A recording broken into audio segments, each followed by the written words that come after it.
So hello guys, welcome to my new story, new episode.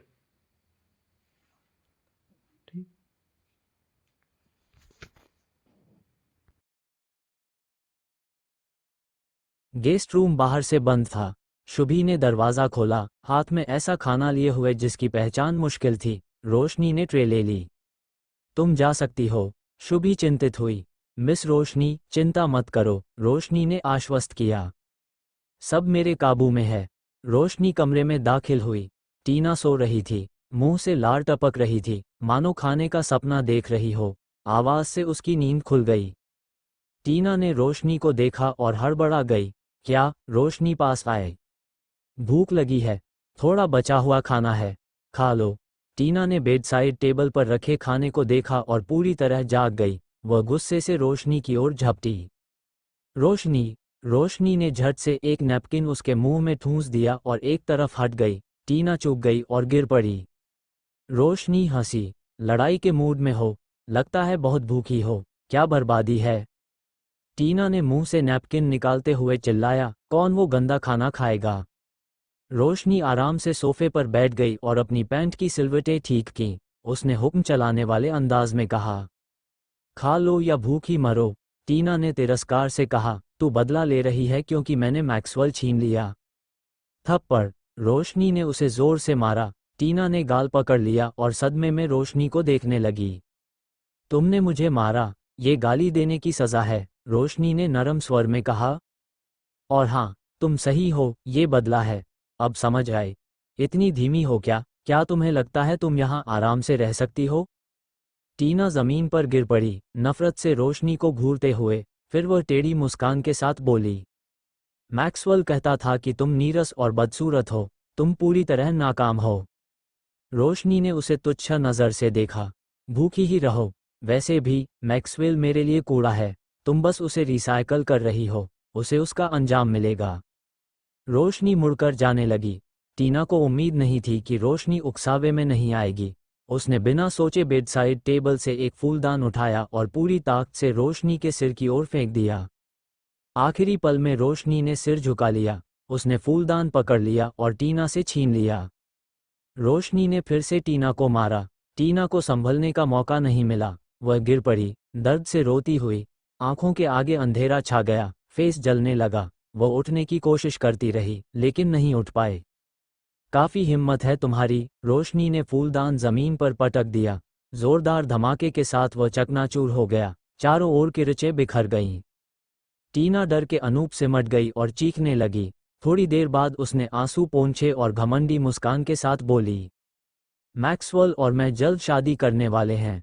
अब मैं Mrs RS हूंगी। RS group Agarwal group से कहीं ज्यादा ताकतवर है। अगर तुमने मुझे छुआ तो मैक्सवेल तुम्हें नहीं छोड़ेगा। क्या तुम्हें लगता है मुझे परवाह है? रोशनी ने थके हुए अंदाज में सिर हिलाया।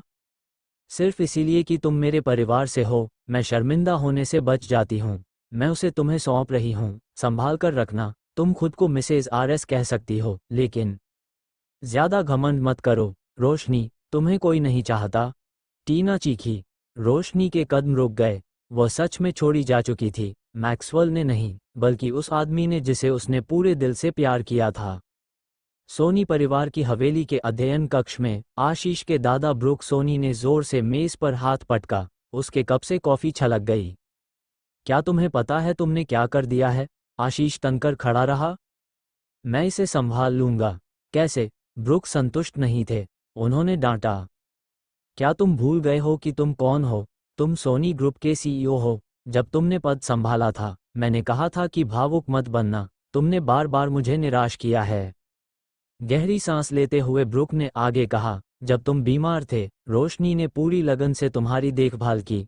वह आज्ञाकारी थी, कभी शिकायत नहीं की। जब तुम ठीक हुए, मुझे लगा कि तुम दोनों के बीच सब कुछ ठीक हो जाएगा। फिर तुमने उसे तलाक देकर हरी परिवार की उस लड़की से शादी करने का फैसला कैसे कर लिया? क्या तुम्हारा दिमाग खराब हो गया है? कोई खास वजह नहीं, आशीष ने बेरुखी से कहा, मुझे बस वो पसंद नहीं है। ब्रुक का गुस्सा और बढ़ गया। तो फिर तुमने उससे शादी क्यों की थी? रोशनी भले ही देहात में पैदा हुई हो, लेकिन वह सलीकेदार और शालीन थी। तुम उसे ऐसे कैसे छोड़ सकते हो? क्रोध में ब्रुक ने एक पेपरवेट उठाकर आशीष पर फेंक दिया। मुझे मेरी पोती जैसी बहू वापस दो। आशीष हटा नहीं। पेपरवेट उसके कंधे पर लगा। तेज दर्द उठा। अगर तुम प्रियांशी से शादी करना चाहते हो तो करो, ब्रुक ने गुस्से में कहा। मैं उस शादी में शामिल नहीं होऊंगा और अपनी बेइज्जती नहीं करवाऊंगा। ये कहकर ब्रुक वहां से तूफान की तरह निकल गए। हे भगवान, यह क्या हुआ? आशीष की दादी निशा सोनी बाग में अपनी बहुओं के साथ बैठी हवा और फूलों का आनंद ले रही थीं। जब उन्हें अध्ययन कक्ष से शोर सुनाई दिया, ब्रुक को गुस्से में बाहर निकलते देख वह जल्दी से उनके पास गईं। शांत हो जाए, आप इतना नाराज क्यों हैं? ब्रुक का मिजाज गर्म था। क्या तुम्हें पता है उसने क्या किया? वह प्रियांशी से शादी करना चाहता है, उस चालाक औरत से। वह होश खो बैठा है। वो गुस्से में आगे बढ़ गए। निशा ने आह भरी। तभी आशीष बाहर आया और उससे नजरें मिलीं। दादी, क्या वो इतनी परेशानी के लायक है? निशा ने सिर हिलाया। तुम्हें पता है तुम्हारे पिता ने क्या किया था? अगर तुम्हें वह याद होता तो तुम प्रियांशी के बारे में सोचते भी नहीं। आशीष ने होंठ भींच लिए। झुंझलाहट बढ़ गई। प्रियांशी अपने परिवार से अलग है। अलग? निशा ने तंज कसा। आशीष की जिद जानते हुए उसने बात बदली। मैंने सुना है रोशनी कुछ भी साथ लिए बिना चली गई। वह कहाँ गई? आशीष ने सिर हिलाया। अभी जांच चल रही है। निशा ने फिर आह भरी। कितना अफसोस। उसने आशीष की पीठ थपथपाई। नुकसान तुम्हारा है। आशीष ने भौहें सिकोड़ लीं। उसे यह अच्छा नहीं लगा कि सब रोशनी की तारीफ कर रहे थे। रोशनी तो हमेशा शांत रहती थी, पता नहीं उसने सबका दिल कब जीत लिया। मिस्टर सोनी, बुरी खबर है। सनी दौड़ता हुआ आया और आशीष के विचार तोड़ दिए। आपकी माँ मिस हरी से मिलने गई थीं और उन्होंने उसे थप्पड़ मार दिया। आशीष की आंखें अंधेरी पड़ गईं। वो तुरंत दौड़ पड़ा। प्रियांशी एक 1200 वर्ग फुट से बड़े 3 बेडरूम अपार्टमेंट में रह रही थी, जो आशीष ने उसके लिए तय किया था। जगह बड़ी थी, फिर भी वह संतुष्ट नहीं थी। उसे सोनी हाउस चाहिए था। वह बेसब्री से आशीष से शादी का इंतजार कर रही थी, ताकि वह सिर ऊंचा कर सके। प्रियांशी सोफे पर शालीनता से बैठी अपनी नई कॉफ़ी मशीन से कॉफ़ी बना रही थी। फ़ोन देखते हुए उसे एहसास हुआ कि वह दोपहर भर सोती रही।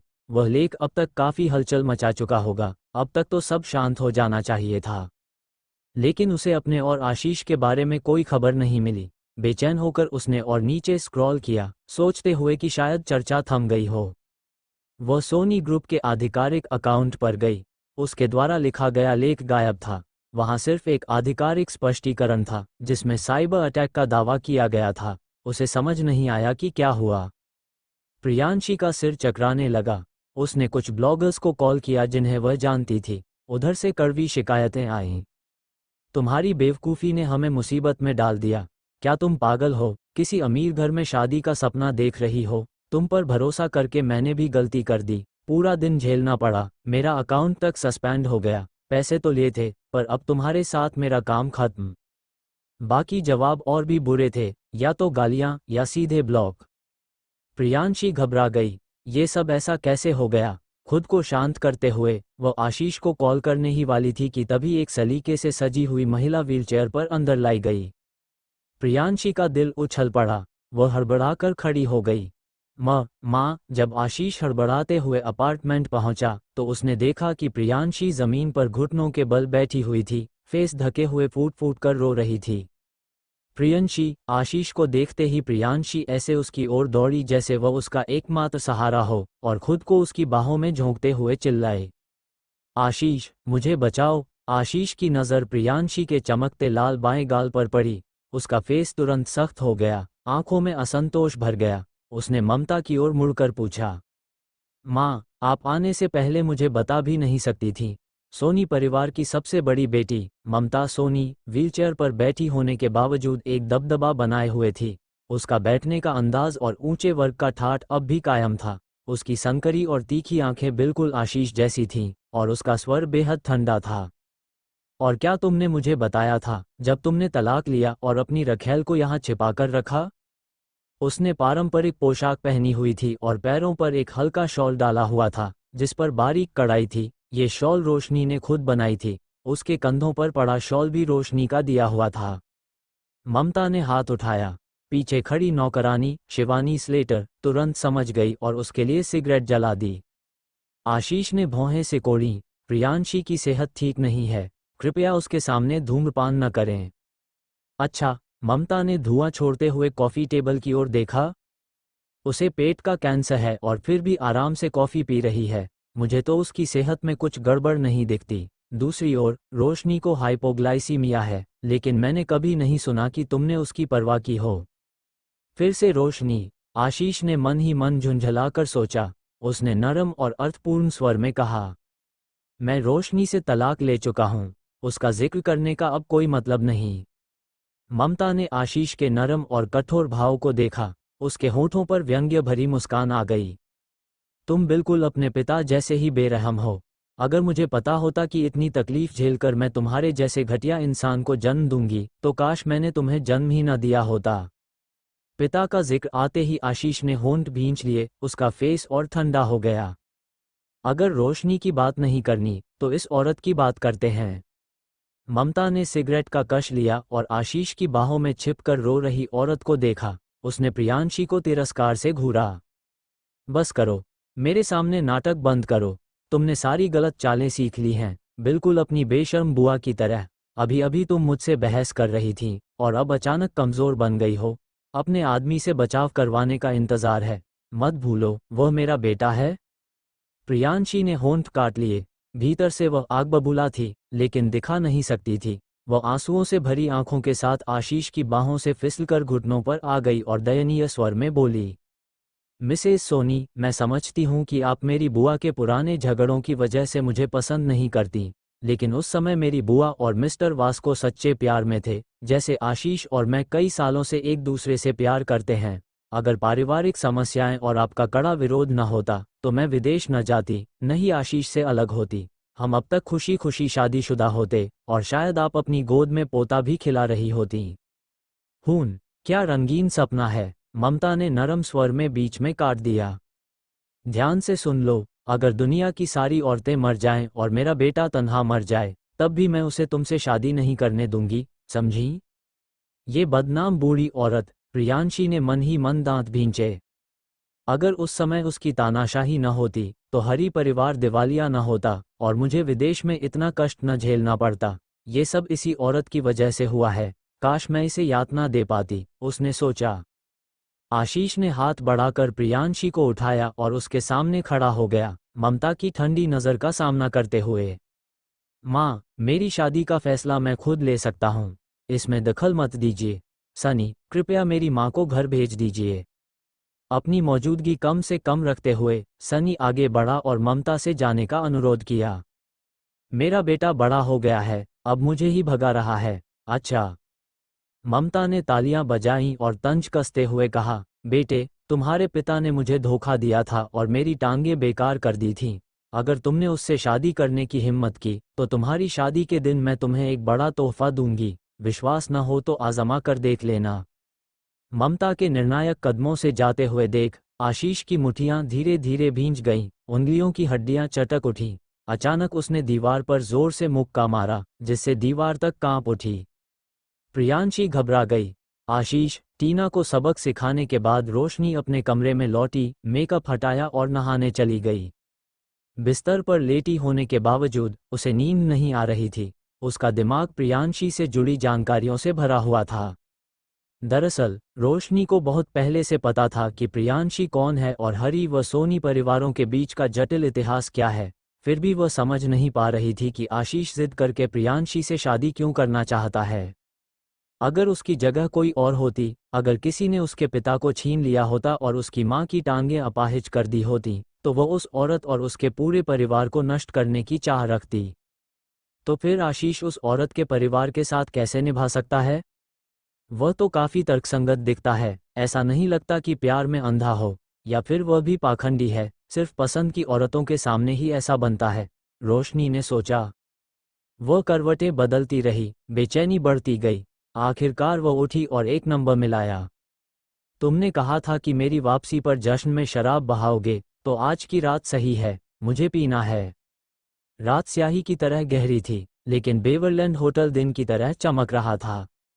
यह अमेरिका का सबसे बड़ा लग्जरी क्लब था। यहाँ वीआईपी मेंबरशिप और चेहरे की पहचान से एंट्री मिलती थी। गेट पर तैनात सुरक्षा गार्ड अनजान चेहरों को बिना किसी झिझक के लौटा देते थे। धूप का चश्मा लगाए एक आदमी दरवाजे पर खड़ा था, चेहरे पर उदासीन भाव। जाने पहचाने लोगों को भी वह अक्सर नज़रअंदाज कर देता था, लेकिन जैसे ही उसने लाल पोश कार को आते देखा, उसके चेहरे पर हल्की खुशी उभरी। वह आगे बढ़ा और कार का दरवाज़ा खोला। मुझे लगा तुम नहीं आओगी, आधा घंटा हो गया तुम्हारा इंतज़ार करते। तुम अंदर इंतज़ार कर सकते थे, बाहर क्यों खड़े थे? रोशनी ने पूछा। उसने जूते उतारे और सुनहरी हाई हील्स पहन ली। लाल सस्पेंडर ड्रेस में कार से उतरते हुए वह बेहद कूल और जंगली लग रही थी। दरवाजे पर खड़े गार्ड दंग रह गए। रवि की नई प्रेमिका कितनी खूबसूरत है, उन्होंने मन ही मन सोचा। रवि ने उसके पहनावे को देखा और संतोष से सिर हिलाया। दिन भर नन जैसी कपड़े पहनने से तो ये कहीं बेहतर है। अगर बोलना नहीं आता तो चुप रहो, रोशनी ने चिढ़कर कहा। वो उसके साथ अंदर चली गई। रवि उसे प्राइवेट रूम में ले जाना चाहता था, लेकिन उसने सिर हिलाकर मना कर दिया और बार पर बैठते हुए कहा, प्राइवेट रूम बहुत उबाऊ होता है, यहाँ तो मैं हॉट लड़के भी देख सकती हूँ। उसने बार की ओर इशारा किया और वोडका का एक ग्लास ऑर्डर किया। उसने बिना पलक झपकाए उसे पानी की तरह पी लिया। रवि बोला, तुम्हारी शराब सहने की क्षमता ज्यादा नहीं है, ज्यादा मत पीना। तभी प्राइवेट रूम से शोर मचा। मैनेजर रवि को मामला संभालने बुलाने आ गया। मैं जाकर देखता हूँ, तुम यहीं रुको, इधर उधर मत जाना। रोशनी ने हाथ हिलाकर उसे जल्दी जाने का इशारा किया। काफी समय हो गया था जब वह ऐसी चहल पहल वाली नाइट लाइफ में आई थी, और उससे भी ज्यादा समय हो गया था जब उसने शराब पी थी। धीरे धीरे पीते पीते उसे चक्कर आने लगे। एक के बाद एक हॉट लड़के उसके पास आने लगे। क्या आप अकेली हैं? क्या मैं आपको एक ड्रिंक ऑफर कर सकता हूँ? रोशनी के गाल गुलाबी हो गए। उसने उस आदमी को देखा और तर्जनी उंगली हिलाते हुए बोली, नहीं, तुम बहुत बदसूरत हो, मेरी आंखों को चोट पहुंचती है। औरत, मार खाने का शौक है क्या? जिसे बदसूरत कहा गया था, वह गुस्से में हाथ उठाने ही वाला था कि किसी ने उसकी कलाई पकड़ ली। एक लंबा आदमी आगे आया और बोला, औरत को मारने का क्या मतलब, क्यों न मुझसे भिड़ो? उस आदमी की कलाई में दर्द हुआ। हार समझकर वह गुस्से में वहां से चला गया। वह लंबा और हैंडसम आदमी रोशनी की ओर मुड़ा। उसके सधे हुए चेहरे पर हल्की मुस्कान थी और उसकी मोहक आंखें चमक उठीं। मिस, सिर्फ पीने से क्या फायदा? क्या आप मेरे साथ एक डांस करने का सम्मान देंगी? रोशनी ने नशे में डूबी आंखों से उसे देखा, भोली सी मुस्कान के साथ बोली, तुम काफी हैंडसम हो, तो फैसला तुम्हारा। काम निपटाने के बाद रवि वापस बार में लौटा, लेकिन उसे रोशनी कहीं दिखाई नहीं दी। ध्यान से देखने पर उसने डांस फ्लोर पर एक लाल आकृति को उछलते कूदते देखा। जैसे ही रोशनी डांस फ्लोर पर पहुंची, वह सबकी नज़र का केंद्र बन गई और पूरी पार्टी का आकर्षण बन गई। पुरुष उसे घेर कर खड़े हो गए, जोर जोर से सीटियां और तालियां बजाने लगे। हे भगवान, कई साल हो गए थे जब रवि ने रोशनी को इतना बिंदास और बेखौफ देखा था। तेज संगीत और चकाचौंध करती रोशनी के बीच लाल ड्रेस में रोशनी घूम घूम कर नाच रही थी। उसका शरीर लय में झूल रहा था। उसकी आकर्षक घुमावदार काया छुप ही नहीं सकती थी। पास ही एक आदमी शराब पीते पीते उसे कुछ देर देखता रहा, फिर उसने बोतल पास वाले को पकड़ा दी और डांस फ्लोर पर आकर रोशनी के साथ नज़दीकी नृत्य करने लगा। उसके हाथ उसकी कमर से फिसलते हुए उसके नितंबों तक पहुंच गए। हे भगवान, रवि ये देखकर सहन नहीं कर पाया कि रोशनी के साथ बदतमीजी हो रही है। वह तुरंत डांस फ्लोर की ओर बढ़ा। उसी पल वहां शोर मच गया। लेकिन रोशनी उससे भी तेज थी। उसने झट से उस आदमी की कलाई पकड़ी, उसे कंधे के ऊपर से घुमाकर जमीन पर पटक दिया, फिर हाथ उठाकर जोरदार थप्पड़ मारा और चिल्लाए, मेरे नितंब छूने की हिम्मत कैसे हुई? क्या तुम पागल हो गए हो? तेज संगीत के अलावा चारों ओर सब कुछ जैसे थम गया। सब अवाक खड़े उस महिला को देख रहे थे, जो अभी अभी बेहद मोहक लग रही थी और अगले ही पल खतरनाक और क्रूर बन गई थी। क्या नाचने की उस्ताद असल में लड़ाई की भी उस्ताद है? सबके मन में यही चल रहा था। रोशनी नशे में थी और उस आदमी को लात मारने ही वाली थी कि रवि ने उसे रोक लिया। वह उसे डांस फ्लोर से उठाकर बार स्टूल पर ले आया। उसने हाथ बढ़ाकर उसके माथे पर हल्की सी थपकी दी और कहा, क्या तुम यहाँ हंगामा करने आए हो? रवि, रोशनी ने धुंधली नज़रों से उसकी ओर देखते हुए पूछा। मैं अभी सेक्सी लग रही थी, है ना? रवि झुंझलाया। हाँ, बिल्कुल। तुमने उन आदमियों की नज़रें देखी, भेड़ियों की तरह घूर रहे थे, जैसे तुम्हें निगल ही लेंगे। तो फिर आशीष मुझे क्यों पसंद नहीं करता? शराब के असर में रोशनी की सारी चौकसी टूट चुकी थी। जो फेस हमेशा मजबूत और दृढ़ रहता था, अब उस पर वीरानी और उदासी झलक रही थी। तुम जानती हो, सच कहूं तो मेरी कोई बड़ी महत्वाकांक्षा नहीं है। मेरा सबसे बड़ा सपना बस इतना था कि मुझे कोई ऐसा मिले जिसे मैं प्यार करूं, और मैं एक अच्छी पत्नी और अच्छी माँ बनूं। लेकिन वह मुझे कद्र नहीं देता। मैं उससे 3 साल शादी में रही, 3 साल वफादार पत्नी बनी रही, फिर भी उसने मुझे कभी छुआ तक नहीं, कभी आंखों में देखकर नहीं देखा। मुझसे कहाँ गलती हो गई? रवि का दिल टूट गया। उसने हाथ बढ़ाकर रोशनी के सिर पर सहलाया। बकवास मत करो। मेरी छोटी बहन दुनिया की सबसे अच्छी लड़की है। अगर वह तुम्हारी कद्र नहीं करता, तो इसका मतलब है कि वह इसके काबिल ही नहीं। हाँ, वह इसके काबिल नहीं है। रोशनी ने होठों के कोने उठाए। अब से मैं किसी आदमी के लिए खुद को नहीं बदलूंगी। मैं फिर से वही बनूंगी जो मैं सच में हूँ, एक साहसी, स्वतंत्र और गर्वित रोशनी अग्रवाल। अपार्टमेंट में प्रियांशी आशीष के घायल हाथ पर मरहम लगा रही थी और चिंता से पूछ रही थी, दर्द हो रहा है? आशीष ने सिर हिलाया और हाथ उठाकर प्रियांशी के सूजे हुए गाल को छुआ। तुम्हें दर्द हो रहा है? प्रियांशी ने कोमल मुस्कान दिखाई। पहले हो रहा था, लेकिन जैसे ही तुमने छुआ, दर्द चला गया। आशीष ने हल्की सांस छोड़ी। मुझे अफसोस है कि तुम्हें ये सब झेलना पड़ा। वो मेरी होने वाली सास है। चाहे कितना भी अन्याय हो, मुझे सहना चाहिए, प्रियांशी ने कहा। वह आशीष से सट गई और समझाते हुए बोली, आशीष, तुम मेरी वजह से अपनी माँ से मत झगड़ो। इससे हालात और बिगड़ेंगे। असल में वह मुझसे नफरत नहीं करती, उन्हें मेरी बुआ की वजह से मुझसे दुश्मनी है। लेकिन मेरी बुआ अलग है, मैं अलग हूँ। मुझे यकीन है सच्चा प्यार सारी दीवारें तोड़ देता है, और एक दिन वो हमें स्वीकार कर लेंगी। 2 दिन बाद मेरी शादी है। किसी भी हाल में कोई गड़बड़ नहीं होनी चाहिए। उसने मन ही मन सोचा, और ममता अगर मरना चाहती हैं, तो मरने दो। आशीष ने हल्की आवाज में, ठीक है, कहा। उसकी माँ का रवैया इतना निर्णायक था कि उसे महसूस हो रहा था, आने वाली शादी उतनी सहज नहीं होगी जितना उसने सोचा था। उसने धीरे से प्रियांशी को अलग किया। क्या तुम्हारी तबीयत संभाल पाएगी? प्रियांशी चौंकी, फिर हल्की सी खांसी और मुस्कान। सब ठीक है। आजकल मेडिकल टेक्नोलॉजी इतनी उन्नत है, कौन जाने, शादी के बाद मेरा पेट का कैंसर भी ठीक हो जाए। ऐसी बकवास मत करो। बीमार होने पर इलाज जरूरी है, आशीष ने कहा। मैंने सबसे अच्छे डॉक्टर को बुलाया है। वह जल्द मेक्सिको पहुंचेगा और तुम्हें देखेगा। प्रियांशी की आंखों में चमक आ गई। वह लाड़ से बोली, अभी जल्दी नहीं है। तुम्हें पता है, मुझे अस्पतालों से बहुत डर लगता है। डॉक्टरों का ख्याल आते ही सिहरन होती है। चलो, इस बारे में मत बात करो। बताओ, हम शादी का लाइसेंस कब लेने जाएंगे? आशीष का फेस एक पल के लिए जम गया। रोशनी और मेरे बीच अभी कुछ औपचारिकताएं बाकी हैं। शादी के बाद लाइसेंस ले लेंगे। ओह, ठीक है। प्रियांशी ने ज्यादा उतावली न दिखाते हुए शर्मीली बनकर आशीष की गर्दन में बाहें डाल दी और उसके चेहरे पर सांस छोड़ी। आशीष, आज रात यहीं रुक रहे हो? आज नहीं, कुछ काम निपटाने हैं, आशीष ने कहा। उसने सहजता से उसकी बांह हटाई और मध्यम स्वर में पूछा, आज सुबह सोनी ग्रुप की जो पोस्ट जारी हुई थी, क्या वह तुमने ऑपरेशंस डिपार्टमेंट से करवाई थी? हाँ, तुमने कहा था कि हमारी शादी की घोषणा दुनिया से करोगे। आशीष की आंखों में ठंडक उतर आई। प्रियांशी हरी, मैंने तुमसे ऐसा कभी वादा नहीं किया। उसकी आवाज की ठंडक और पूरा नाम सुनकर प्रियांशी का दिल धक से रह गया। उसने आशीष के भाव देखे और उससे निकलती ठंडी आभा महसूस की। वह अब नखरे दिखाने की हिम्मत नहीं कर सकी। वह फौरन नीचे उतरकर उसके सामने घुटनों पर बैठ गई। तो तुमने मना नहीं किया था, इसलिए मुझे लगा तुमने हाँ कहा है। माफ करना आशीष, क्या मैंने तुम्हें मुश्किल में डाल दिया? आशीष ने उसकी डरी सहमी सूरत देखी तो उसकी गहरी आंखें धीरे धीरे नर्म हो गईं।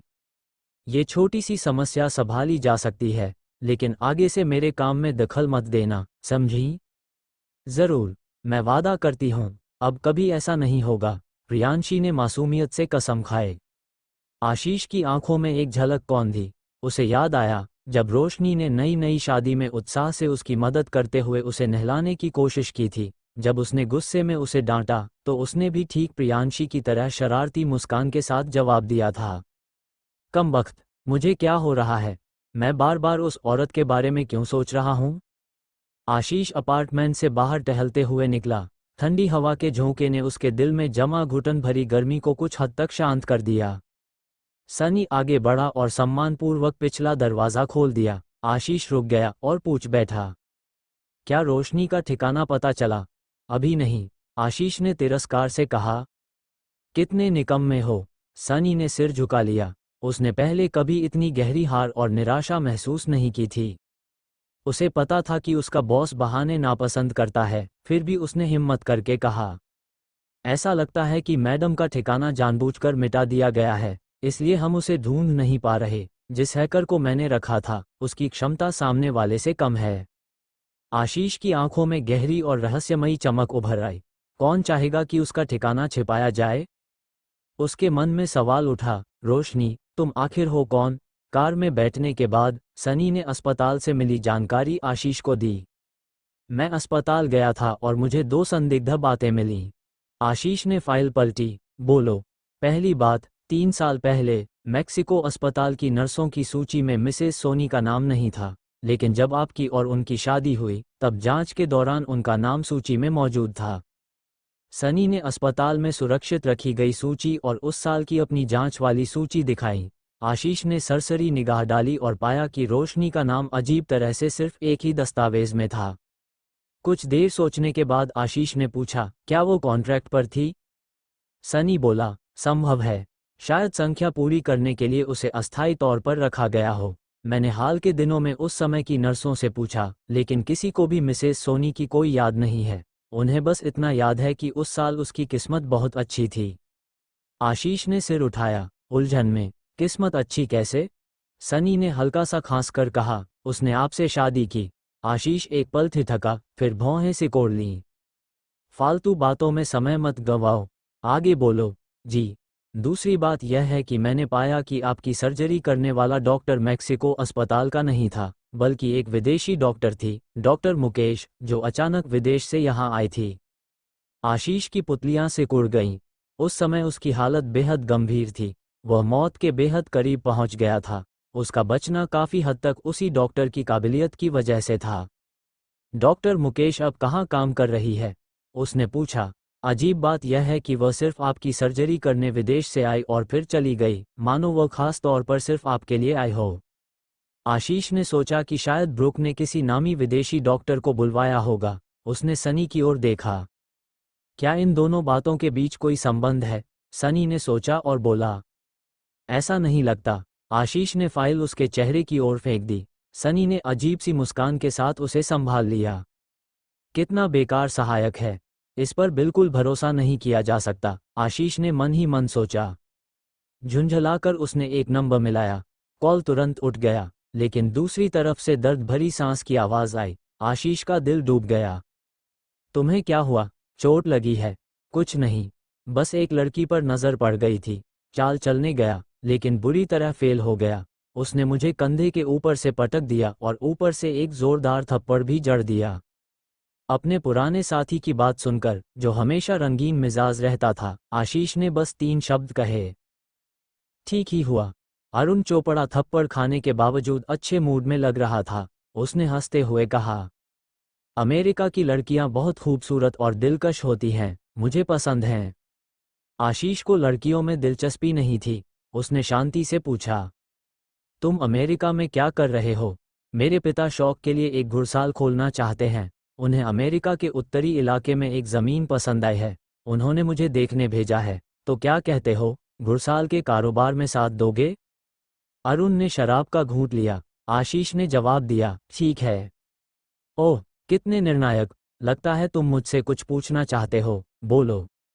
आशीष ने अंधेरी रात की ओर देखते हुए भारी आवाज में कहा, मुझे किसी की पृष्ठभूमि की जांच करवानी है। Personal background check. आसान है। कौन है? मेरी एक्स वाइफ। अरुण ने मुंह से शराब उगल दी और खांस पड़ा।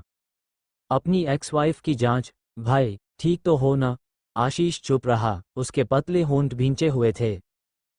ठीक है, फोटो भेज दो। मेरे पास कोई फोटो नहीं है, आशीष ने शांत स्वर में कहा। उसे फोटो खिंचवाना पसंद नहीं। कोई औरत फोटो नहीं खिंचवाना पसंद नहीं करती, फिर तो तुम्हारी बीवी बहुत बदसूरत होगी। कठोर स्वर में आशीष बोल पड़ा, तुम्हारी बीवी बदसूरत है। सनी आगे की सीट पर बैठा उनकी बच्चों जैसी नोक-झोंक सुन रहा था और बेबसी से खिड़की के बाहर देखने लगा। अरे वाह, तलाक के बाद भी तुम अपनी एक्स वाइफ की हिफाजत कर रहे हो, लगता है अभी भी दिल में कुछ बाकी है। अरुण ने हंसते हुए छेड़ा। आशीष का फेस सख्त हो गया। बकवास बंद करो, मदद करोगे या नहीं? बिल्कुल, पुराने साथी की मदद करना तो फर्ज है। जरूरी जानकारी भेज दो, मैं अभी जांच शुरू करता हूँ। कॉल काटने के बाद आशीष ने जानकारी अरुण के ईमेल पर भेज दी। अरुण ने ओक का जवाब दिया, एक गिलास शराब पी, दुखती बांह मलते हुए लिफ्ट की ओर चला गया। उसने अमेरिका में अपने ठहरने के लिए बेवरलैंड होटल का PRENDECIAL सूइट आधे महीने के लिए किराए पर लिया था। उसने मंजिल का बटन दबाया। जैसे ही लिफ्ट बंद होने वाली थी, एक हाथ ने उसे रोक लिया। दरवाजे खुले और दो बॉडीगार्ड आगे आए। उनके पीछे एक आदमी और एक औरत थी। अरुण की आंखें चमक उठीं। क्या यही वही जंगली बिल्ली नहीं है जिसने थोड़ी देर पहले मुझे खरोंच दिया था जब मैंने उसे छूने की कोशिश की थी? इस वक्त वह जंगली बिल्ली नशे में डूबी हुई थी। उसने लाल ड्रेस पहनी थी और ऊपर से काला सूट विजेटर डाल रखा था। एक आदमी उसे आधा घसीटते हुए लिफ्ट की ओर ला रहा था। तुम बहुत ज्यादा पी चुकी हो, आज रात मेरे यहाँ रुक जाओ, कोई हंगामा मत करना, वह बोला। रोशनी का फेस लाल था। वह बुदबुदाई कि वह नशे में नहीं है। अचानक उसने सिर उठाया और लिफ्ट में खड़े लंबे आदमी को देखा। उंगली उठाकर चिल्लाए, दरिंदा! अरुण सन रह गया। रोशनी ने अपना सूट ठीक किया और सतर्कता से अरुण को देखा। तुम मुझसे क्या चाहते हो? सुन लो, मैं भले ही खूबसूरत हूँ, लेकिन कोई साधारण औरत नहीं हूँ। उसकी नशे में डूबी मासूम हालत देखकर अरुण को हंसी आ गई। यह नशे में डूबी बिल्ली बड़ी प्यारी और बेवकूफ लग रही है, उसने सोचा। थके हुए चेहरे के साथ रवि ने रोशनी को लिफ्ट में पहुंचाया। अगर यह मेरी बहन न होती तो मैं कब का इसे छोड़ देता, उसने मन ही मन सोचा। रोशनी लड़खड़ाती हुई लिफ्ट में घुसी। ऊंची एड़ियों के कारण उसका संतुलन बिगड़ गया और वह लगभग गिर पड़ी, लेकिन अरुण ने तुरंत हाथ बढ़ाकर उसे थाम लिया। सावधान, उसने कहा। पता नहीं झटके की वजह से या नशे के असर से रोशनी के पेट में मरोड़ उठी। वह अरुण की बांह पकड़ बैठी और खुद को रोक नहीं पाई। वह जोर जोर से उल्टी करने लगी। अरुण का शरीर अकड़ गया। मैं किसी नशेड़ी के पास गया ही क्यों, उसने झुंझलाकर सोचा। रात भर पी गई शराब पेट के अम्ल द्वारा पूरी तरह पचने से पहले ही बिना किसी झिझक के उस आदमी पर उगल दी गई। ये दृश्य सचमुच डरावना कहा जा सकता था। हालांकि अरुण कोई अत्यधिक साफ सुथरा इंसान नहीं था, लेकिन किसी का उस पर उल्टी कर देना उसे बिल्कुल भी स्वीकार्य नहीं था। उल्टी करने के बाद रोशनी ने अरुण की टाई खींचकर उससे अपना मुंह पोंछा और एक डकार ली। सॉरी, मैं रोक नहीं पाई। माफी मांगने के बावजूद उसके व्यवहार में जरा भी पछतावा नहीं था। अरुण की कनपटियों की नसें उभर आईं। उसकी आकर्षक आंखें अब चाकू की तरह ठंडी हो गई थीं। वह रोशनी को घूरता रहा। ये औरत वाकई बेहद सुंदर है। उसकी सांवली लेकिन चमकदार त्वचा, गुलाब की पंखुड़ियों जैसे होंठ जो एक पतली रेखा में सिमटे हुए हैं। उसका छोटा सा फेस साफ और उजला है, लेकिन उसका हाव भाव किसी नाइट क्लब में काम करने वाली औरत जैसा नहीं, बल्कि किसी अमीर घर की महिला जैसा लगता है, अरुण ने मन ही मन सोचा। खूबसूरती अक्सर लोगों को नर्म कर देती है। अरुण ने आह भरी और अपने भीतर उठ रहे गुस्से को धीरे धीरे दबा लिया। रवि जल्दी से आगे आया, रोशनी को उठाया और उल्टी से सने अरुण से माफी मांगी। मुझे माफ कीजिए सर, मेरी बहन बहुत ज्यादा नशे में है। लिफ्ट का दरवाजा खुला। रवि के सहारे रोशनी बाहर निकली। आत्मविश्वास से भरे लहजे में रवि ने पीछे मुड़कर कहा, अपने कपड़े उतार दो, मैं पैसे दे दूंगा। ठीक है, बस जाओ, अरुण ने जवाब दिया। वह भी लिफ्ट से बाहर आया और देखा कि रवि रोशनी को कमरे नंबर 88 में ले जा रहा है। उसने आंखें सिकोड़ लीं। वह कमरा तो बेवरलैंड होटल के मालिक का निवास था। लगता है ये युवक लॉ परिवार का 7वां बेटा है। तो फिर वह औरत जिसे ये बहन कह रहा है, आखिर कौन है, उसने सोचा। मैंने तो कभी नहीं सुना कि लॉ परिवार की कोई बेटी हो, अरुण के मन में ईवें उठा। सोनी हाउस में स्टडी रूम शांत था। आशीष अपने काम में डूबा हुआ था। कमरे में सिर्फ पन्ने पलटने की आवाज गूंज रही थी। उस पोस्ट से हुआ असर उसकी उम्मीद से कहीं ज्यादा जटिल निकला था। शादी की घोषणा ने सीधे ब्रांड को प्रभावित किया था। सोनी ग्रुप की one life one hot jewellery series का नेटिजन्स ने बहिष्कार शुरू कर दिया था। पब्लिक रिलेशंस डिपार्टमेंट ने 2 सुझाव दिए, या तो शादी की तारीख टाल दी जाए और इस लहर के थमने का इंतजार किया जाए, या फिर आशीष और प्रियांशी की प्रेम कहानी को जोर शोर से प्रचारित किया जाए, एक अटूट और शाश्वत प्रेम की छवि गढ़ी जाए। अगर हो सके तो उसकी पूर्व पत्नी से सार्वजनिक रूप से यह स्वीकार करवाया जाए कि वही असल में तीसरी पार्टी थी। आशीष की भौहें कस गईं। उसे निजी जीवन और कारोबार को मिलाना सख्त नापसंद था। क्या वे मुझे कोई घटिया दर्जे का सेलिब्रिटी समझते हैं? उसने मन में सोचा। उसने तुरंत कलम उठाई और लिखा, one life one hot project की आगे की सभी गतिविधियां रोक दी जाएं और जल्द से जल्द एक नया ब्रांड प्रोजेक्ट लॉन्च किया जाए। शेयर और फंड के आंकड़ों को देखते हुए उसका फेस गंभीर हो गया। उसने अपने सहायक को कॉल किया। क्या वेस्टर्न मेडिकल चैरिटी प्रोजेक्ट की अंतिम भुगतान राशि भेज दी गई है? हाँ, 3 दिन पहले ही खाते में ट्रांसफर हो चुकी है। सिटी आर्सली के मुख्य संपादक मिस्टर जेमी से संपर्क करो, उन्हें पता है क्या करना है। समझ गया। वह देर रात तक काम करता रहा। आशीष ने समय देखा। उसकी भौहें चिढ़ से सिकुड़ गईं। अब तक भी कोई खबर नहीं थी। अरुण की कार्यक्षमता सचमुच बहुत गिर गई है, उसने सोचा। मानो उसी पल दोनों एक ही तरंग पर हों। आशीष सोच ही रहा था कि उसका फोन जोर से बज उठा। कॉल उठते ही, सवाल करने से पहले ही दूसरी तरफ से आवाज आए। सुनो दोस्त, तुम्हारी भेजी जानकारी पर मैंने पूरी तरह रिसर्च की। तुम्हारी एक्स वाइफ अस्तित्व में ही नहीं है। आशीष ने कई संभावनाएं सोची थीं, लेकिन ये जवाब उसने कभी नहीं सोचा था। उसकी भौहें और कस गईं। तुमने क्या कहा? अरुण कंप्यूटर स्क्रीन को घूरते हुए झुंझलाया हुआ था। तुम्हारा अंदाजा सही था। किसी हैकर ने तुम्हारे घर के 100 मील के दायरे की निगरानी प्रणाली में घुसपैठ की और तुम्हारी पत्नी के सभी ठिकानों को मिटा दिया। ये सब उसके जाने के तुरंत बाद हुआ। सारी जानकारी साफ कर दी गई, लेकिन अगर वह सच में मौजूद होती तो पूरी तरह कोई सुराग न मिलना नामुमकिन है। डर है कि शुरू से ही तुम्हारी एक्स वाइफ की पहचान नकली थी। आशीष की आंखों में ठंडक उतर आई। उसने हाथ में पकड़ी कलम को कसकर पकड़ लिया। तो तुम कह रहे हो कि मैंने जो भी जानकारी दी वह सब नकली थी? हाँ, सारी जानकारी नकली है। फिर मैं कुछ कैसे ढूंढूं? अरुण ने बात को हल्का करने की कोशिश की। तुमने कैसी औरत से शादी की थी? इतनी रहस्यमयी, कहीं वो एलियन या भूत तो नहीं?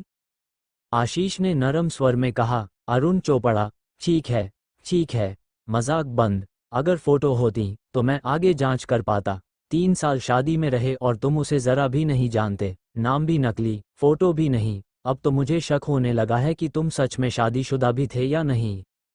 आशीष ने उसकी बकबक अनदेखी की और मास्टर बेडरूम में गया। उसने बेडसाइड टेबल खोली और 2 शादी के प्रमाण पत्र निकाले। शादी के प्रमाण पत्र पर लगी फोटो का क्या? उसने पूछा। मुझे भेजो, कोशिश करता हूँ। आशीष ने कॉल नहीं काटी। उसने सीधे फोटो खींचकर अरुण को भेज दी। दूसरी तरफ से अरुण की हंसी सुनाई दी। वाह, तुम्हारी पत्नी काफी सुंदर है। एक आदर्श पत्नी और माँ जैसी लगती है। रुको, ये फेस कुछ जाना पहचाना क्यों लग रहा है? उसने फोटो जूम की, फिर और जूम किया, फिर छोटा किया, बार बार। 1 मिनट, जरा रुको। उसने फोटो कंप्यूटर में ट्रांसफर की। एडिटिंग सॉफ्टवेयर से दुल्हन की तस्वीर अलग की। लंबे बालों को थोड़ा ऊपर उठाकर छोटे बालों में बदला, थोड़ा मेकअप जोड़ा, और एक दमकता, ताज़ा फेस सामने आ गया। हे भगवान! अरुण सन्न रह गया। फोन पर आशीष बेचैन हो उठा। दिल जोर से धड़क गया। क्या हुआ? अरुण ने गहरी सांस ली और कहा, मुझे लगता है मैंने अभी अभी तुम्हारी एक्स वाइफ को देखा है। वह यहीं अमेरिका में है। अनूप मास्टर बेडरूम में बिस्तर के पास बैठा था और वह वीडियो देख रहा था जो अरुण ने उसे भेजा था, जो निगरानी फुटेज से इंटरसेप्ट किया गया था। वीडियो चकाचौंध भरा था और संगीत तेज व अव्यवस्थित था। अनूप ने भौहें सिकोड़ी। उसे ऐसे शोरगुल और अव्यवस्था भरी जगहें बिल्कुल पसंद नहीं थीं। फिर भी वह धैर्यपूर्वक वीडियो देखता रहा। एक महिला दिखाई दी और निस्संदेह पूरे स्थल का केंद्र बन गई। उसने आग सी लाल, सेक्सी हाल्टर ड्रेस पहन रखी थी और सुनहरे ऊंची एड़ी के जूते पहने थे। वह संगीत की लय पर नृत्य स्थल के बीचों बीच किसी वृक्ष आत्मा की अप्सरा की तरह झूम रही थी। उसकी हर हरकत में एक ढीला सा आलस्य था, फिर भी उसका मोहक और फुर्तीला स्वभाव छिप नहीं पा रहा था। उसकी कांस्य सी त्वचा रोशनी में पारदर्शी चमक बिखेर रही थी। थोड़ा झुका हुआ उसका फेस बेहद सुंदर था।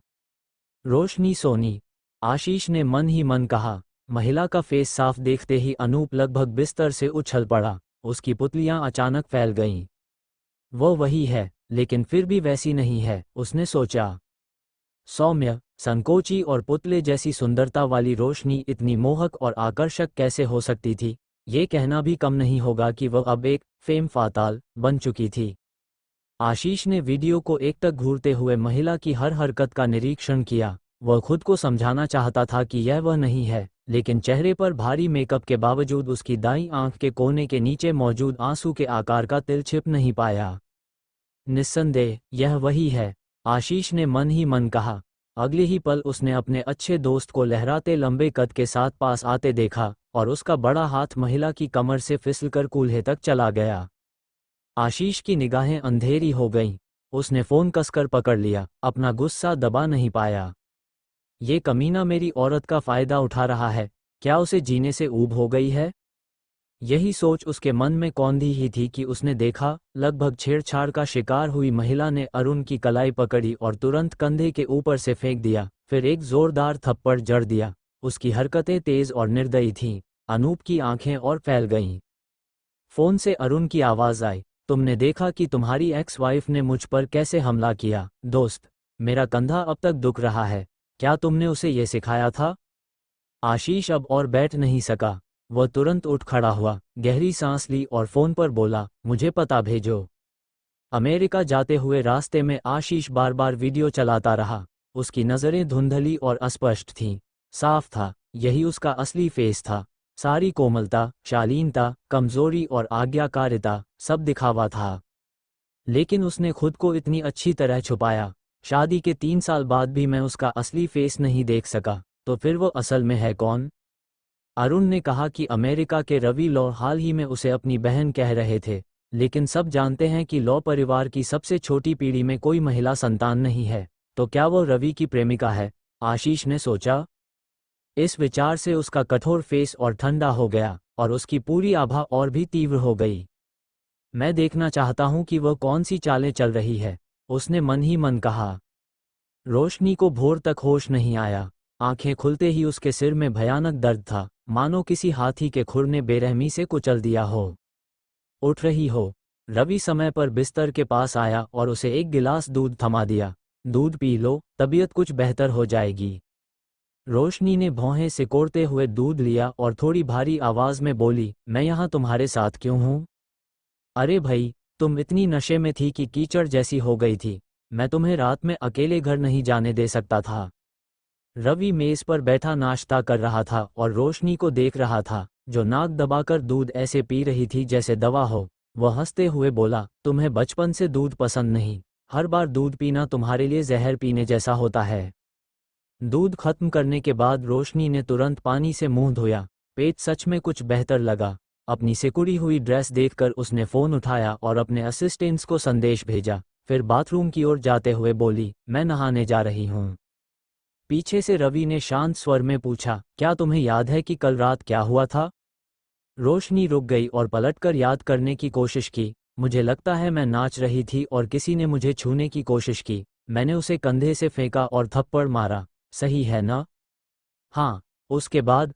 और फिर उसे कुछ याद नहीं आया। वहीं से उसकी यादें बिखरने लगी। रवि ने कॉफ़ी का घूंट लिया और कहा, तुमने लिफ्ट में किसी पर पूरी तरह उल्टी कर दी थी। ओह! रोशनी के चेहरे पर जरा भी अपराधबोध नहीं था, तो वो बदकिस्मत था। 2 कदम आगे बढ़कर उसे कुछ गड़बड़ लगा। वह हिचकी और पलटी। वह कोई बड़ा आदमी तो नहीं था, है ना? रवि ने नैपकिन से मुंह पोंछते हुए कहा, काफी बड़ा। राज के चोपड़ा परिवार का, अरुण चोपड़ा। राज का चोपड़ा परिवार, वह मशहूर अंडरवर्ल्ड परिवार। रोशनी ने भौहें चढ़ाईं। रवि बोला, बधाई हो। सही जवाब। रोशनी ने फिर भौहें सिकोड़कर हाथ हिलाया। छोड़ो। उसने खुद मुझसे छेड़खानी की। जरूरत पड़ी तो मैं मोहित से निपटवा लूंगी। कुत्ता कुत्ते को खाता है, कौन जीतेगा कौन हारेगा कहना मुश्किल है, उसने मन में सोचा। रवि अपनी छोटी बहन को आत्मविश्वास से बाथरूम में जाते देखता रहा और बेबस सी मुस्कान उसके चेहरे पर आ गई। रोशनी हमेशा मुसीबतें बुलाने और जोखिम लेने वाली रही थी। उसे अपने बचपन के दिन याद आ गए, जब वह हमेशा उसके पीछे पीछे उसकी गड़बड़ियां साफ करता फिरता था। यह एहसास उसे काफ़ी सुखद लगा। गर्म पानी से नहाने के बाद रोशनी काफ़ी बेहतर महसूस करने लगी। जैसे ही वो बाथरूम से बाहर निकली, उसके असिस्टेंट्स आ पहुंचे। 2 लाइफ असिस्टेंट बड़े छोटे बैग्स के साथ अंदर आए। उन्होंने कपड़े, जूते, गहने और हैंडबैग उसके सामने सजा दिए ताकि वो चुन सके। रोशनी सोफे पर बैठी, पैर क्रॉस किए, कॉफ़ी की चुस्की लेते हुए मेकअप आर्टिस्ट को निर्देश देने लगी। आदेशात्मक लहजे में उसने इशारा किया, ये और ये। साफ कपड़े पहनकर रोशनी स्वीट से बाहर निकली। लिफ्ट लेने के बजाय वह मुड़ी और स्वीट 77 के दरवाजे पर पहुंची। उसने शालीनता से दरवाज़ा खटखटाया, नॉक नॉक। दरवाज़ा अंदर से खुला। सामने एक आधी नींद में डूबा फेस था। आदमी काफ़ी हैंडसम था। उसके पूरे शरीर पर बस एक अंडव्य था जो उसकी सुडौल काया दिखा रहा था। साफ था कि वह नियमित व्यायाम करता था।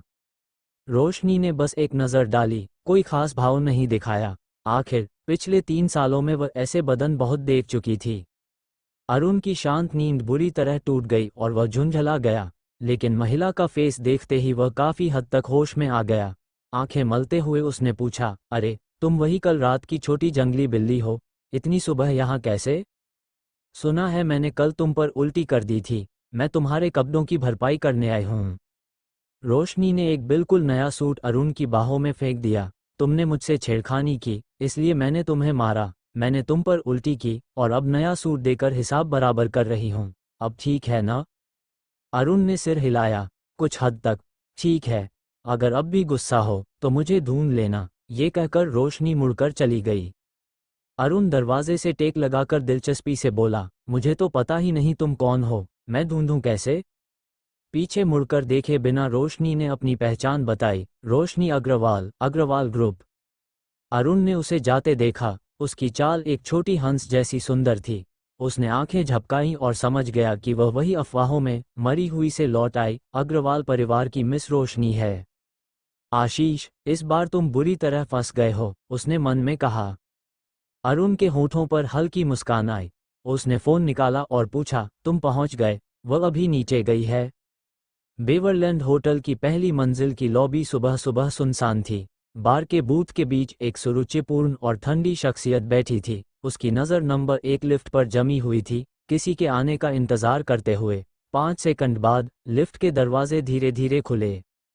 आशीष ने निगाह उठाई और देखा, एक सेक्सी महिला लेदर ड्रेस और लाल सूट विजेट में बाहर निकली। उसके सधे हुए छोटे बाल उसके सुंदर चेहरे को ढक नहीं पा रहे थे और उसकी सजीली गर्दन नज़र खींच रही थी।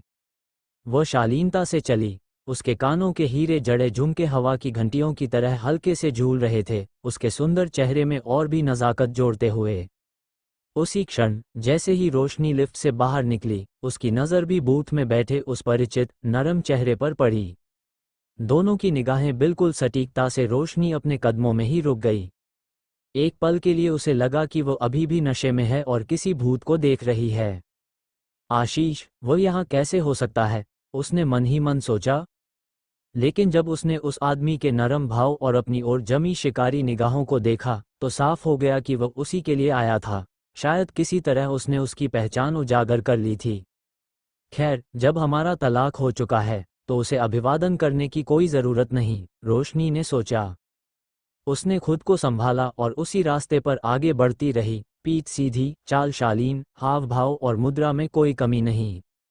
वहीं रुक जाओ, बूथ से एक ठंडी आवाज़ गूंजी। रोशनी ने मानो सुना ही नहीं और आगे बढ़ती रही। अचानक हवा का एक तेज झोंका सा आया और किसी ने उसका कलाई पकड़ ली। उसके पीछे खड़ा बॉडीगार्ड तुरंत आगे बढ़ा और सख्ती से बोला, आप क्या कर रहे हैं? बॉडीगार्ड ने हाथ से वार किया और आशीष ने उसे रोक लिया। हालात ऐसे लग रहे थे मानो लड़ाई छिड़ने ही वाली हो, लेकिन रोशनी ने शांति से हाथ उठाकर बॉडीगार्ड को पीछे हटने का इशारा किया। फिर उसने भावशून्य नज़र से आशीष को देखा और कहा, सर, आप मुझे चोट पहुंचा रहे हैं। उसकी कलाई आशीष की पकड़ में जकड़ी हुई थी।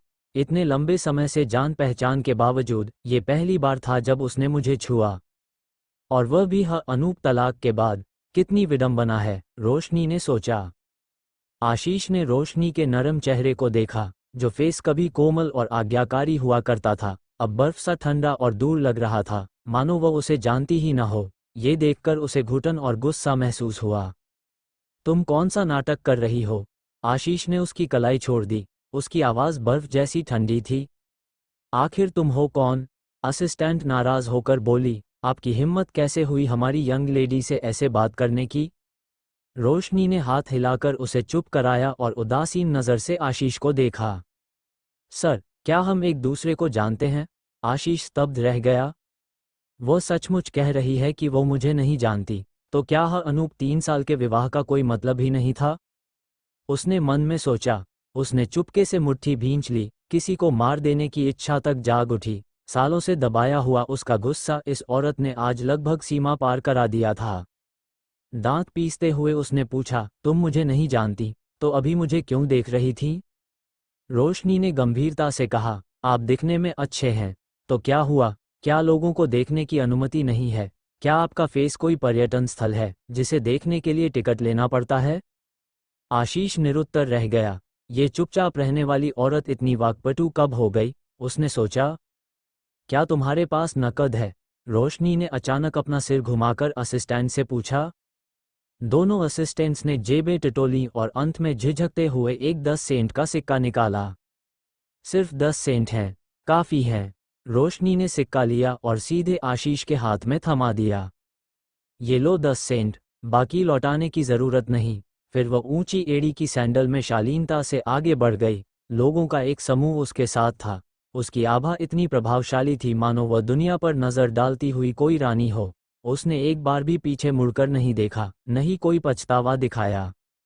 आशीष वहीं खड़ा रह गया, हाथ में 10 सेंट का सिक्का पकड़े हुए। उसका पूरा अस्तित्व अस्त व्यस्त हो गया था, मानो उसने इस औरत को कभी जाना ही न हो। वह पूरी तरह बदल चुकी है, लेकिन उसकी शक्ल मुझे धोखा नहीं दे सकती, और उसकी आंख के कोने पर वह आंसू के आकार का तिल तो और भी नहीं, उसने मन में कहा। अचानक उसके कानों में जोरदार हंसी गूंज उठी। अरुण, जिसने सब कुछ देखा था, लिफ्ट के पास खड़ा इतना हंस रहा था कि लगभग गिर ही पड़ा। आशीष को इतने सालों से जानने के बाद उसने उसे पहली बार इतनी बुरी तरह पराजित अवस्था में देखा था। हंसते हुए अरुण आशीष के पास आया और उसके कंधे पर हाथ रख दिया। क्या तुम वाकई कह रहे हो कि यह वही तुम्हारी आज्ञाकारी और नीरस एक्स वाइफ है? एक एक्स हस्बैंड के तौर पर तुम्हारी कीमत सिर्फ 10 सेंट? आशीष ने सिक्के को कसकर पकड़ लिया। उसके माथे की नसें उभर आईं। अरुण बोलता ही चला गया, लेकिन जब तुम दोनों का तलाक हो चुका है, तो अब कोई रिश्ता नहीं रहा, है ना? तो क्या मैं उसे पटाने की कोशिश कर सकता हूँ? सच कहूँ तो ये छोटी जंगली बिल्ली तो बिल्कुल मेरी टाइप है। शब्द पूरे भी नहीं हुए थे कि आशीष की मुट्ठी उसकी ओर आ गई। दफा हो जाओ यहाँ से, यह क्या बकवास सोच रहा है? आशीष ने मन में कहा। जैसे ही रोशनी कार में बैठी, जो पहले शांत थी, वो अंदर से बेचैन हो गई। उसने तुरंत फ़ोन निकाला और रवि को कॉल किया। रवि, आशीष बेवरलैंड होटल में क्यों आया? क्या कहा? रवि कंप्यूटर के सामने बैठा कुछ शरारत कर रहा था। ये सुनकर वह चौंक गया। आशीष अमेरिका आ गया है, और वह भी मेरे बेवरलैंड होटल में? मैंने उसे अभी नीचे देखा, हमारी आमने सामने टक्कर हो गई। लगता है दुश्मनों की राहें अक्सर टकरा ही जाती हैं। रवि ने ब्लूटूथ ईयरफोन लगाया और कीबोर्ड पर उंगलियां चलाने लगा। उसने पहली मंजिल का सीसीटीवी फुटेज खोल लिया। दोनों की मुलाकात और बातचीत साफ दिख रही थी। वह हंसे बिना नहीं रह सका। तुमने उसे सिर्फ 10 सेंट दिए? कितनी बेरहम हो तुम। लेकिन उसका फेस देखो, कमाल का है। आज उसके भी बुरे दिन आ गए। हा हा हा। रोशनी उसकी हंसी से चिढ़ गई। बेहतर होगा कि तुम जल्दी पता लगाओ कि वह अमेरिका क्यों आया है। इस वक्त तो उसे अपनी पवित्र सी प्रेमिका के साथ इश्क फरमाना चाहिए था। मीठी बातें, चांदनी में सैर, हमेशा के प्यार के वादे। फिर उसे यहाँ आने की फुर्सत कैसे मिली? क्या वह खास तौर पर मेरे लिए आया है? उसने मन में सोचा। कुछ देर बाद रवि ने फ़ोन पर बुदबुदाया, क्या वो अरुण चोपड़ा को जानता है? कौन? रोशनी ने भौहें चढ़ाईं। सीसीटीवी में दोनों बड़े आदमियों को कंधे से कंधा मिलाए खड़ा देखकर रवि बोला। लगता है वो आदमी जिसे तुमने कल रात छेड़खानी के बाद पीटा और जिस पर उल्टी की, उसका आशीष से अच्छा रिश्ता है। रोशनी की आंखें सनकरी हो गईं। तो क्या उसने मेरे बारे में बता दिया? काफी संभव है। ये कहकर रवि ने कुछ देर कंप्यूटर चलाया और फिर हल्की सांस ली। जैसा सोचा था, डांस फ्लो का कैमरा कल रात हैक किया गया था। ज्यादातर संभावना है कि वह अरुण की ही करतूत हो। सोचा नहीं था कि उस लड़के को कंप्यूटर की इतनी समझ है, रोशनी ने मन में कहा। रोशनी का फेस ठंडा हो गया। उसे नहीं पता था कि आशीष का राज के चोपड़ा परिवार से कोई संबंध है। 3 साल की शादी में आशीष ने उसे हमेशा अदृश्य सा माना, न उसे अपने दोस्तों से मिलवाया, न अपने सामाजिक दायरे में आने दिया। कल रात इतनी अफरातफरी थी। अगर सच में अरुण ने तुम्हें पहचान लिया और आशीष को सब बता दिया, तो आशीष जरूर रातों रात मैक्सिको से यहाँ दौड़ा चला आया होगा। रवि ने विश्लेषण करते हुए हंसकर कहा, क्या ऐसा हो सकता है कि उस घटिया आदमी को अब तुम्हारी कद्र समझ आ गई हो और वह तुम्हें बिना कुछ लिए चले जाने के बाद फिर से पाना चाहता हो? रोशनी की पलकें कांप गईं। उसने खुद का मजाक उड़ाते हुए पूछा, क्या तुम्हें लगता है यह संभव है? नामुमकिन। रवि ने उसकी उम्मीदें तुरंत तोड़ दी।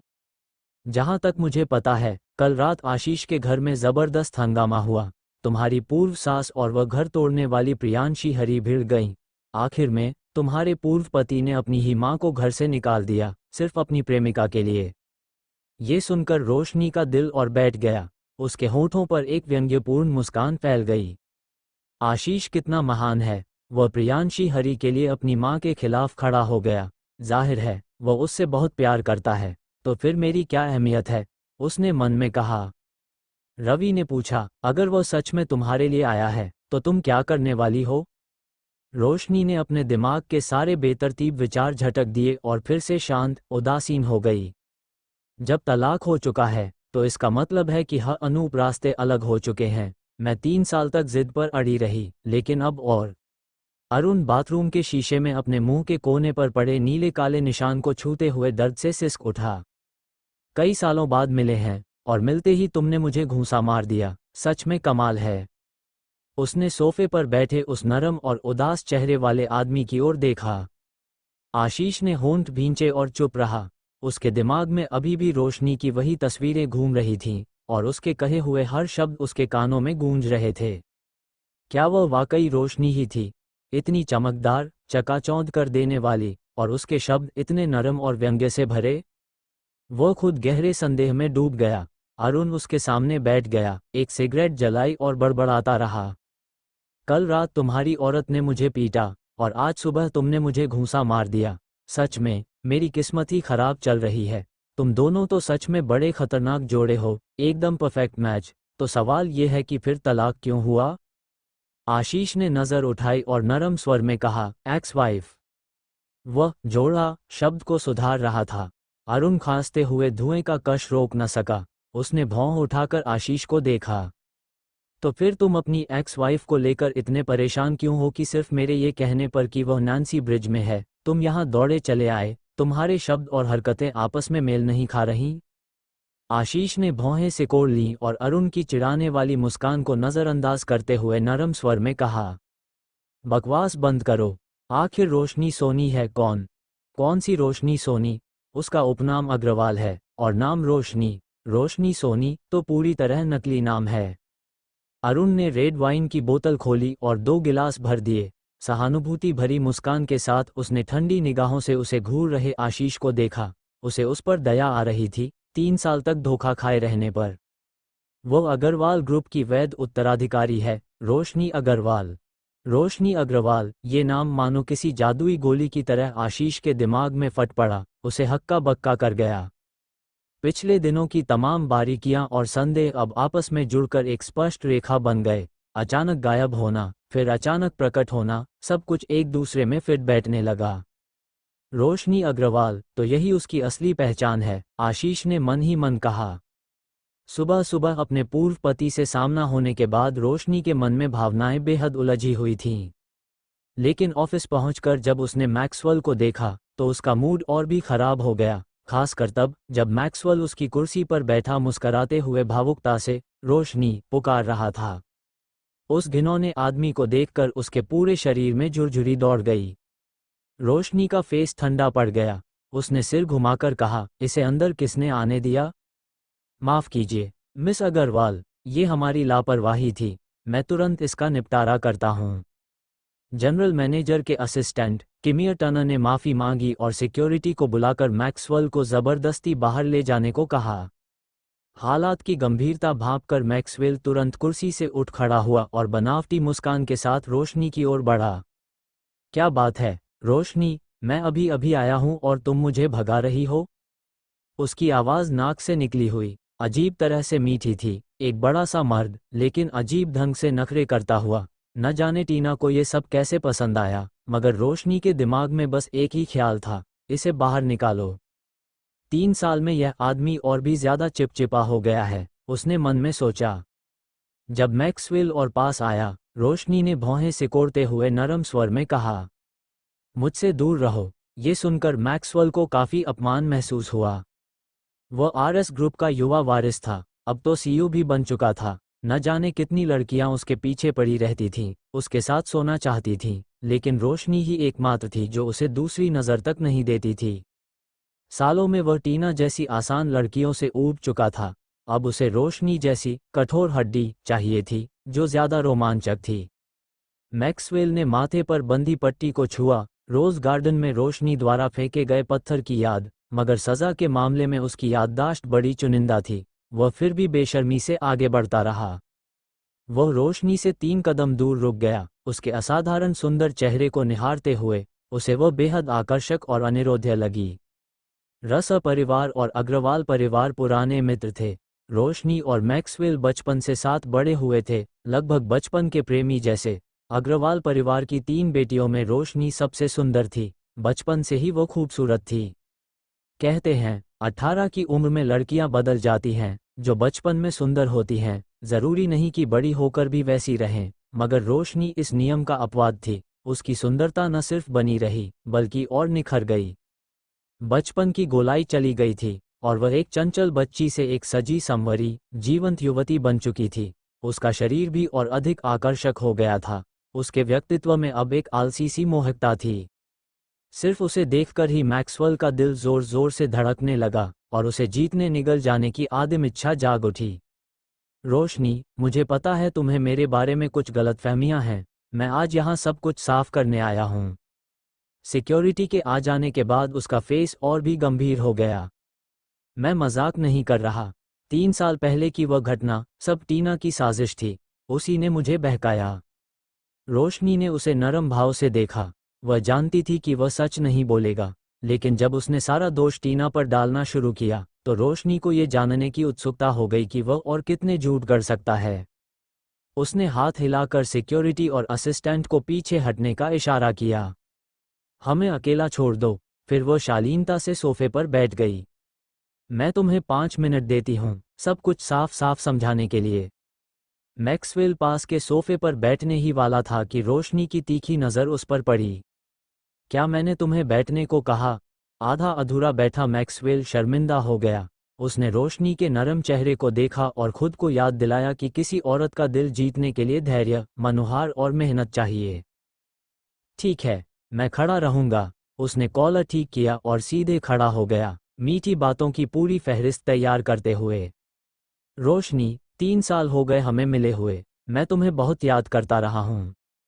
बकवास की ज़रूरत नहीं, मुझे कोई दिलचस्पी नहीं है।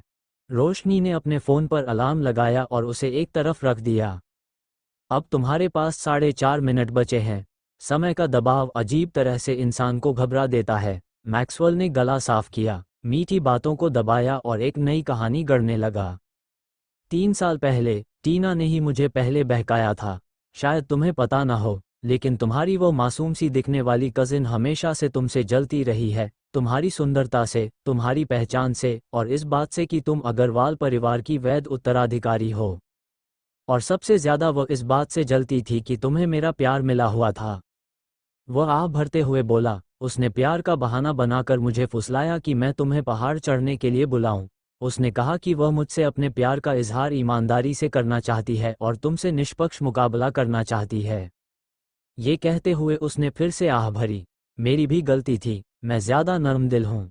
उस पर तरस खाकर उसकी बेहुदा बात मान ली। लेकिन तुम्हें मुझ पर विश्वास करना चाहिए, मैं तुमसे ही प्यार करता हूँ। मैंने उसकी बात सिर्फ इसलिए मानी ताकि तुम्हारे सामने आमने सामने उसे साफ बता सकूं कि मैंने कभी किसी और से प्यार नहीं किया, सिर्फ तुमसे, रोशनी। उसकी आवाज़ भर्रा गई। लेकिन किसे पता था कि टीना इतनी निर्दयी निकलेगी। उसने मेरा फ़ोन ले लिया और तुम्हें मैसेज भेजा, हाइकिंग के बहाने बुलाया, असल में वह तुम्हें मारना चाहती थी। उस दिन मैं नहीं आ पाया क्योंकि उसने मुझे नशा दे दिया था। मैं पूरे दिन सोता रहा। जब होश आया तब मुझे तुम्हारी मौत की खबर मिली। आंखों में आंसू भरकर वह रोशनी की ओर बढ़ा, उसके सामने झुक गया और उसका हाथ थाम लिया। रोशनी, ये कितनी बड़ी किस्मत है कि तुम जिंदा हो और फिर से मेरे सामने हो। क्या हम दोबारा से शुरुआत नहीं कर सकते? रोशनी ने मैक्सवेल की स्वीकारोक्ति को बिना किसी भावनात्मक उतार चढ़ाव के सुना। केवल तब जब मैक्सवेल ने उसका हाथ पकड़ा, उसकी भौहें हल्के से सिकुड़ीं और उसने तुरंत अपना हाथ उसकी हथेली से खींच लिया। उसने सीने में उठ रही मिचली को दबाया और भावशून्य स्वर में पूछा, जब तुम्हें टीना द्वारा किए गए अपराध के बारे में पता था तो तुमने उसे पुलिस में रिपोर्ट क्यों नहीं किया? ये सवाल सुनते ही मैक्सवेल घबरा गया। वह जल्दी जल्दी अपना बचाव करने लगा। मैं उसकी शक्ल सूरत से धोखा खा गया था। 3 साल तक मुझे अंधेरे में रखा गया और मैं यही समझता रहा कि तुम सच में पहाड़ी से गिरकर मर गई हो। तुम्हें अंदाज़ा भी नहीं है कि तुम्हें मरा हुआ समझकर मैं कितना टूट गया था। मैं अवसाद में चला गया था और मुझे थेरेपिस्ट तक के पास जाना पड़ा। टीना ने तुम्हारी यादों का फ़ायदा उठाया, मेरे पास आई, मुझसे झूठ बोला और मुझे उसके साथ सोने के लिए बहकाया। इतना कहते ही अलार्म बज उठा और वो बुरी तरह चौंक गया। रोशनी ने फ़ोन उठाकर अलार्म बंद किया और लापरवाही से बोली, समय पूरा हुआ, अब तुम जा सकते हो। मैक्सवेल बुरी तरह सन्न रह गया। उसे उम्मीद नहीं थी कि 2 दिन 2 रात मेहनत से तैयार की गई उसकी आत्मरक्षा और भावनात्मक स्वीकारोक्ति के बाद भी वह रोशनी को ज़रा सा भी नहीं पिघला पाएगा।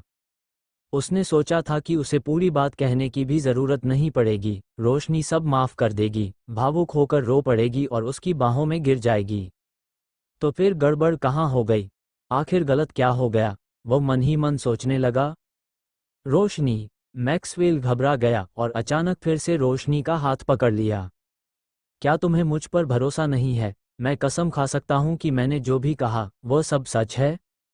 रोशनी ने नरमपन से उसका हाथ झटक दिया, मानो उसके हल्के से स्पर्श से ही कोई पिस्सू लग गया हो। उसे कुचल देने की तीव्र इच्छा हुई। उसने फ़ोन समेटा, रिकॉर्ड की गई ऑडियो फाइल सेव की और फिर बिना किसी झिझक के घृणा से मैक्सवेल को देखा। जब तुम उसके साथ सो चुके हो तो अब तुम एक गंदे आदमी हो। दोबारा मेरे सामने मत आना। घिन आती है।